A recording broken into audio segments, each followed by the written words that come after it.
కూడా నేను అనుకోవటం. కొంతమందితో మాట్లాడుతున్నప్పుడు వాళ్ళేమంటున్నారంటే, మిమ్మల్ని ఫేస్ చేయాలి అంటే ఈసారి ఎమ్మిగనూరు నుంచి మిమ్మల్ని ఓడించాలి అంటే, మీ కుటుంబం నుంచే ఒకళ్ళని తీసుకొచ్చి ఎన్నికల్లో పోటీ చేయించాలి. అది కూడా మీ సొంత అల్లుడు. మీ కన్నబిడ్డ భర్త అతన్నే తీసుకొచ్చి టీడీపీ నుంచి పోటీ చేయించే ఆలోచనలో ఉన్నట్టు ప్రచారం. నిజమా కాదా తెలీదు. ఆహ్, ఏంటంటే అండి, ఎవరి పద్ధతులు అంటే ఎవరి లైకింగ్ అండ్ డిస్‌లైకింగ్ అనేది ఉంటుంది. సేమ్ ఫ్యామిలీలో కూడా ఇప్పుడు నాకున్న అభిప్రాయమే మా అబ్బాయికుండాలని లేదు. మా అబ్బాయికున్న ఓకే. అభిప్రాయం మళ్ళీ మా డాటర్‌కుండాలని లేదు.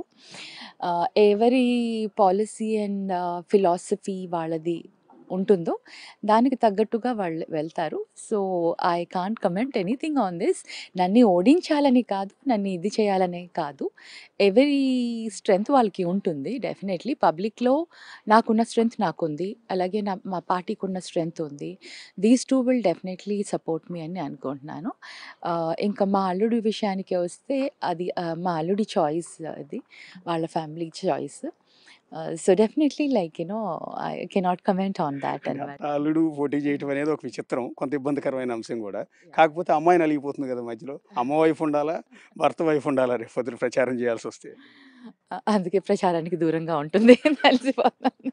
I don't think so. ప్రచారానికి